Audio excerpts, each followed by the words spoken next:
Hey, JP Anderson again with the Anderson Group with Berkshire Hathaway. I'm here with Rich Rediker, one of our brokers on our team. Today we're going to talk a little bit about senior housing. So, Rich, it seems there seems to be a little bit of a trend, and again, how it's affecting inventory overall. That seniors are, I guess, what you would call aging in place. In other words, not leaving their homes. So, talk to us a little bit about that and what you think, how it's affecting the inventory. Yeah, it was pretty common belief that most people will buy four homes during their lifetime after their first home.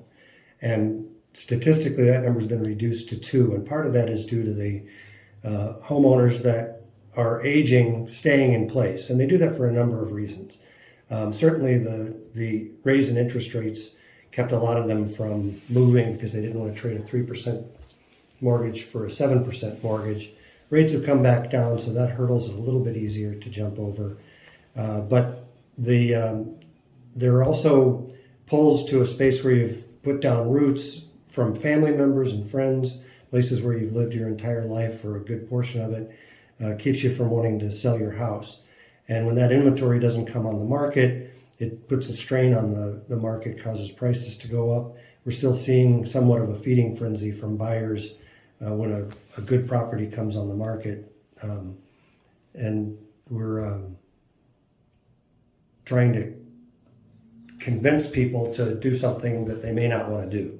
I know I saw some kind of stat where 65% of the real estate in the US is owned by quote unquote the baby boomers, and almost 100% of that real estate is paid for.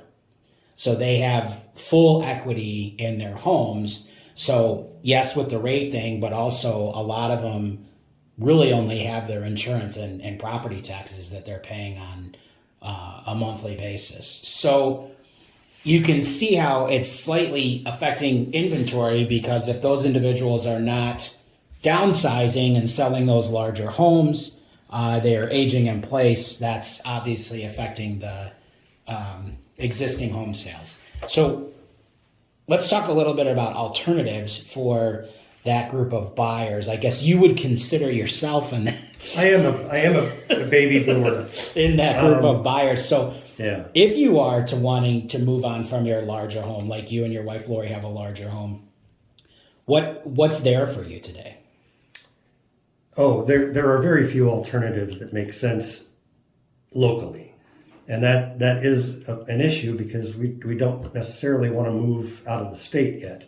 It will be something that we do eventually when we retire, but for now, it would be nice to have an alternative like a townhouse where you don't have as much space to take care of, you don't have a yard to take care of, and you're trading lifestyles.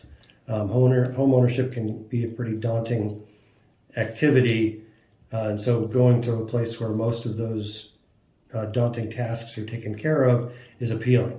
The problem with that is that most of the townhome developments put in two-story townhomes. Yeah. And the stairs are one of the reasons why we would move out of our house. It's just as we age, it gets a little less convenient to go up and down the stairs. Yeah, if I was a developer, I would develop single-story duplexes that were affordable for seniors.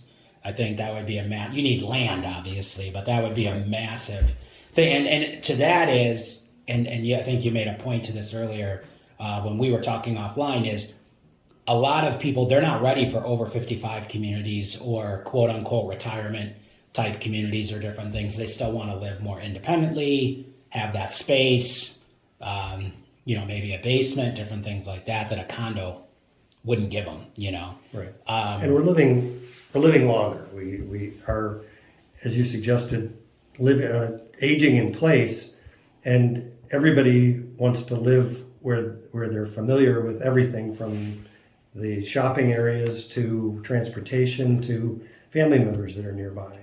So let's wrap it up. What, in your mind, is a solution or a potential solution moving forward to this challenge? Well, your suggestion is one. If developers can build single-story, if the land is affordable enough to build a single-story townhome, that's a good choice. Other than that, it is going to be a transition from your home to an assisted living facility or to a retirement community.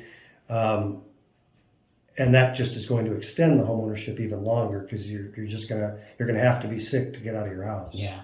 So again, Rich Rediker with the Anderson Group, kind of an expert in this area. If you're looking to downsize out of your home, you're a senior, you're not wanting to age in place, or you're looking for a property, your next property to move into, give Rich a call. Thanks very much.